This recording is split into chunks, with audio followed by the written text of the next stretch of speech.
Menjawab keresahan pecinta sepak bola gebrakan Erick Thohir di awal masa jabatannya. Ingin ulang kesuksesan di GBLA, Barry Klok siap jegal Persija di kandangnya.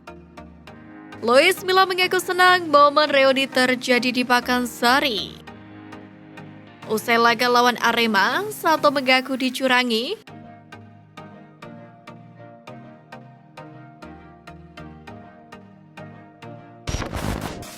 Menjawab keresahan pecinta sepak bola, gebrakan Erick Thohir di awal masa jabatannya.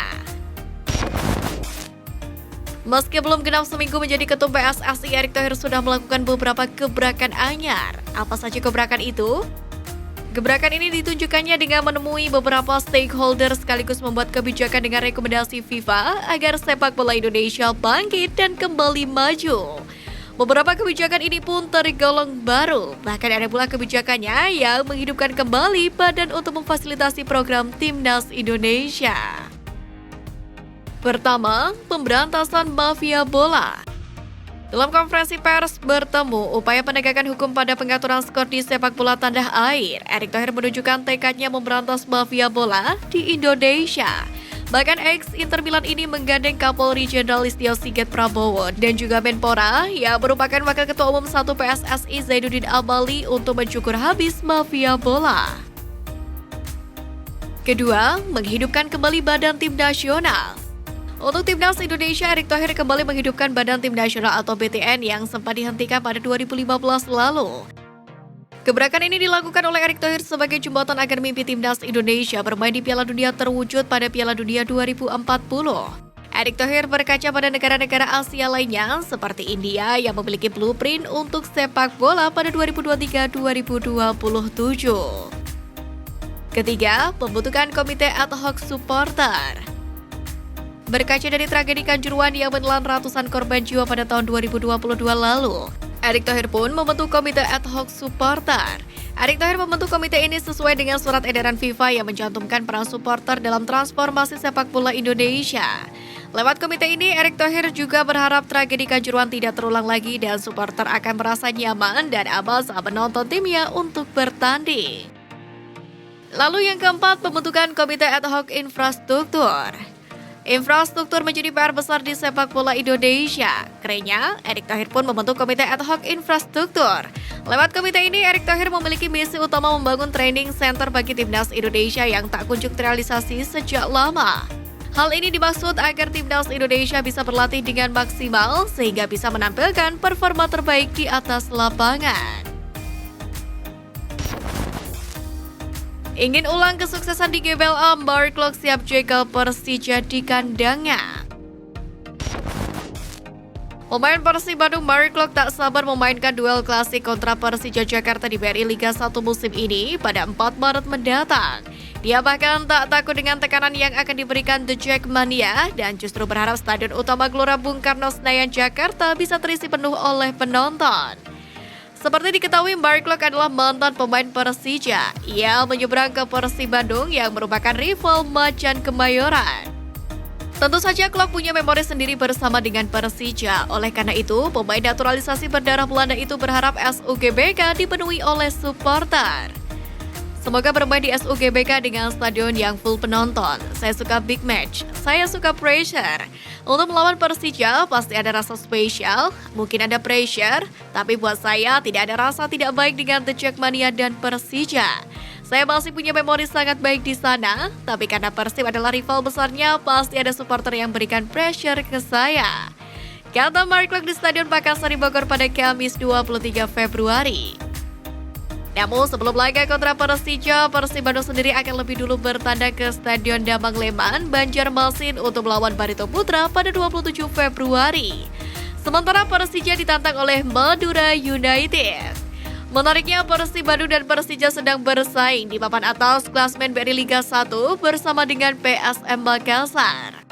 Persib sendiri ada di peringkat 2 dengan 52 poin, unggul atas Persija yang mengumpulkan 50 poin. Sementara di posisi teratas ditempati oleh PSM Makassar dengan 53 poin. Oleh karena itulah, duel klasik kedua musim ini begitu dinanti. Saya menatap partai kontra Barito Putra lebih dulu, baru saya fokus ke Persija.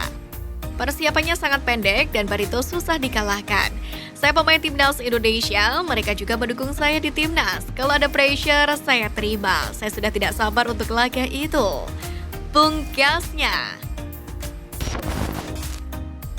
Luis Milla mengaku senang momen reuni terjadi di Pakansari.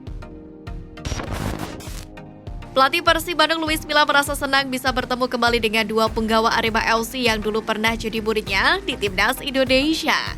Kedua punggawa Arema FC bekas didikan pelatih asal Spanyol tersebut tak lain dan tak bukan adalah Evan Dimas dan Bagas Adri Nugroho.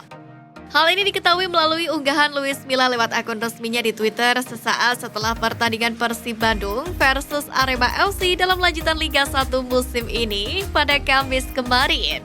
Dalam laga yang dimainkan di Stadion Pakansari Bogor, Persib Bandung besutan Luis Milla mampu mengamankan 3 poin, yakni berkat gol sematawayang dari Mark Klok ke gawang Arema FC, di mana Persib Bandung berhasil menang 1-0. Usai pertandingan, Luis Milla pun menyempatkan diri bertemu kembali dengan Evan Dimas dan Bagas Adri Nugroho. Ini jadi ajang reuni mantan pelatih dan pemain timnas Indonesia.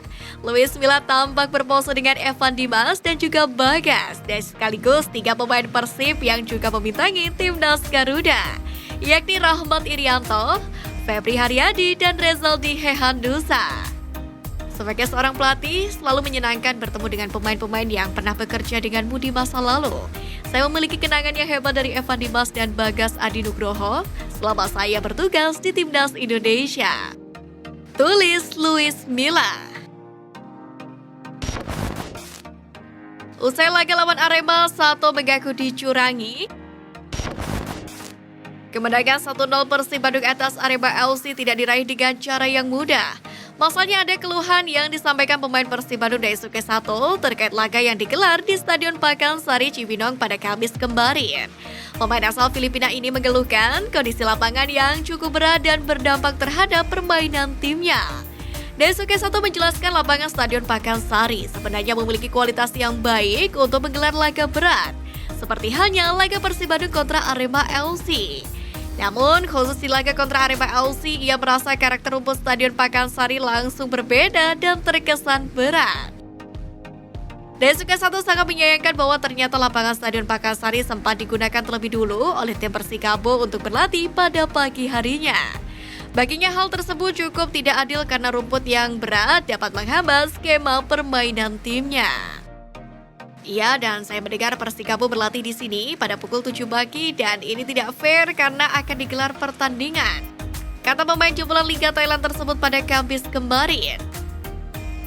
Lebih lanjut lagi, kata Daisuke Sato, hal ini harus diperhatikan mengingat semua tim memiliki ambisi besar untuk menunjukkan permainan terbaiknya di dalam lapangan. Apalagi pemain berkebangsaan Filipina itu menilai sepak bola Indonesia memiliki potensi untuk menjadi lebih baik dari negara lain. Saya selalu berpikir sepak bola Indonesia memiliki potensi yang besar.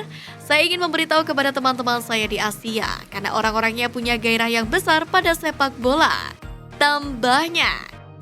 Ia pun berharap masalah ini dapat bisa diatasi secara baik agar semua tim dapat tampil secara maksimal di setiap laga. Tapi kondisinya seperti soal lapangan, jadi harus ada pembenahan pada banyak hal. Tutup Daisuke Sato.